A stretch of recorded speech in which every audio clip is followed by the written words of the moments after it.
Na mambo mengi yanazungumzwa kuhusu kocha wa Yanga Romain Folz, kile ambacho anakifanya ndani ya klabu hiyo, pengine akiwafurahishi baadhi ya watu, lakini pengine ni tofauti na matarajio ya wale ambao walikuwa wakitarajia kuona nini hasa ambacho anakileta kwenye klabu ya Yanga, hasa ikiwa imetoka kushinda kila kitu msimu uliokwisha kwenye ligi ya ndani, lakini pia ikiwa inacheza mpira mzuri. Pengine kwenye CAF wanatarajia kuona akienda zaidi ya ile hatua ya makundi walioishia msimu uliopita. Hayo ni mambo ambayo bado yanasubiriwa, lakini sura kubwa, taswira na mengi ambayo yanazungumzwa kwa sasa ni aina ya uchezaji, ya namna ambavyo Yanga imekuwa ikicheza kwa sasa. Pengine ni tofauti ama kumekuwa na gap kubwa tofauti na msimu uliomalizika. Yanga ilikuwa ikicheza mpira mzuri msimu uliomalizika, ilikuwa hatari kwenye kufunga magoli, ilikuwa ikimiliki mpira zaidi ya mpinzani, ilikuwa impi mpinzani nafasi ya kucheza na kutengeneza mashambulizi kuanzia nyuma kwenda kwenye lango lao. Tofauti na msimu huu ambao Yanga imekuwa na uchezaji ambao tunasema ni direct football. Shambulizi linaanzia nyuma kidogo, itapigwa mpira mrefu, watakimbiza, watakwenda kwenye space, watafunga goli. Hawamiliki sana mpira, hawakabi sana kwenye zoni ya mpinzani. Ni vitu ambavyo vimekuwa vikiwafanya pengine kuwe na mazungumzo mengi, kuwe na maneno mengi kuhusu style ya kucheza ya kocha Romain Folz, tofauti na kile ambacho kilikuwa kinafanywa na watangulizi wake Miloud Hamdi. Kabla ya hapo alikuwepo Miguel Gamondi.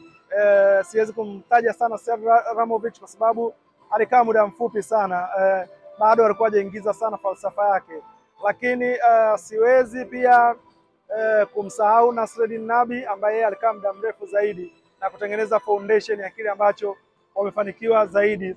Msimu ambayo anaondoka alikuwa amecheza fainali ya kombe la shirikisho Afrika, lakini ni Yanga ilikuwa pia ikicheza mpira mzuri chini ya Nabi, ilikuwa ikibadilika sana hasa kwenye kipindi cha pili. Ilikuwa ikicheza mpira wa kushambulia sana, ilikuwa inatengeneza nafasi nyingi. Ni wakati ambao pia Fiston Mayele alikuwa kwenye ubora wa juu. So hizi Yanga zilizopita ndizo ambazo zinatumiwa kwenda kupima ama kutafsiri kile ambacho anakifanya Romain Folz. Anaweza kufikia matarajio ya kile Yanga ambayo imepita ilikuwa inakifanya. So anapimwa kwa kutumia kikosi cha Yanga kilichopita dhidi ya kikosi chake cha sasa. Hakuna mpinzani ambaye analinganishwa na Folz kwa namna ambavyo anacheza. Hakuna timu nyingine ambayo inalinganishwa. Sana sana wanaangalia kile ambacho yeye anakifanya. Timu yake inachezaje. Alikuwa akizungumza leo afisa habari wa klabu ya Yanga Ali Kamwe kuhusu malengo. Anasema malengo wako vizuri kwa maana ya kwamba hawajapoteza mchezo, wameshinda michezo 4 kati ya 5 ya mashindano, wamepata sare moja, hawajaruhusu goli. So kwa maana ya matokeo wanapata, lakini kwa maana aina ya kucheza ndiyo eneo ambalo limekuwa ni swali kubwa. Swali linabaki, je, Romain Folz anaweza kubadilisha staili yake ya kucheza kuendana na kile ambacho matarajio ya mashabiki wengi wanakitaka? Ndicho ambacho kinatazamwa. Yanga wanaweza kumvumilia kwa afanye hayo kwa muda gani? Ratiba imebanana. Yanga anakwenda ana mechi 2 za CAF ndani ya wiki moja na Silver Strikers ya pale Malawi. Anahitaji kuvuka kwenda hatua ya makundi, lakini katikati hapo anakuwa na mwendelezo wa ligi kuu ya Tanzania bara. Anahitaji kupata matokeo, lakini mashabiki wanataka pia kuona licha ya kwamba anapata matokeo bado anaweza kucheza katika kiwango kizuri. Ndicho ambacho wanakitazamia kwa Folz. Wanaweza kuyavumilia hayo kwa muda gani, kuona anabadilisha aina ya uchezaji Yanga inakwenda kucheza. Kumbuka kundi kubwa la wachezaji wa Yanga ni wale wale. Majeruhi ni Clement Mzize, lakini walioondoka unaweza ukaona ni Khalid Aucho alikuwa anacheza kwenye kiungo pamoja na Stefan Azizi Ki aliyeuzwa kwenda Wydad Casablanca. Lakini ukiangalia asilimia kubwa ya kundi la wachezaji wale kina Max Nzengeli, Mudathiri Yahaya, Abbas, Pacome Zouzoua bado wameendelea kubaki ni wale wale. Prince Dube kwenye eneo la mbele alikuwepo msimu uliopita, lakini Azizi Ambabwile alikuwa anapata nafasi kubwa, lakini ameonekana kuaminika kwa Folz.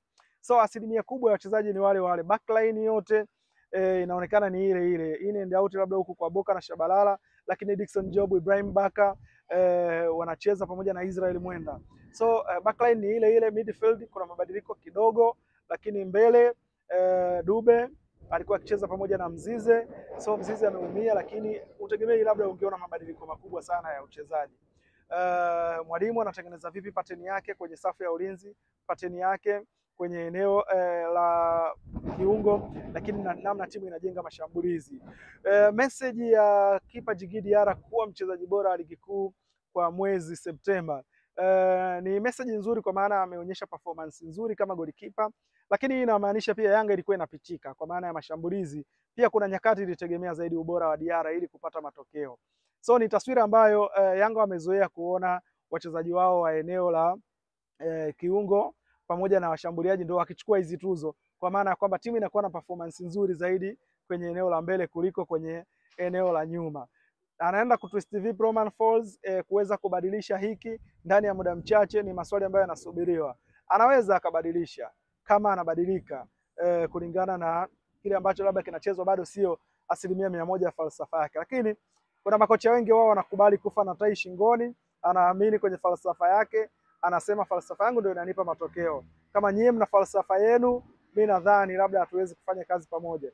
So mzani huko 50-50. Kuna watu ambao wanafikiri ataondoka mapema, kuna watu ambao wanafikiri bado atakaa sana, lakini ukweli ni kwamba Yanga wanafanya tathmini bado kuona kile ambacho wanakipata kama matokeo na kile ambacho kinafanyika uwanjani kwa maana ya performance kinawaridhisha mashabiki na wanachama wao, kinawaridhisha viongozi wao, kinawaridhisha wafadhili wa timu pamoja na wawekezaji. Ndicho ambacho wanakifanyia tathmini kuona namna gani ambavyo asilimia nyingi zitakibeba kipi ili kuwa na maamuzi ambayo ni sahihi. Hii ni Macha TV, usisahau kusubscribe kuweza kutazama video mbalimbali za uchambuzi.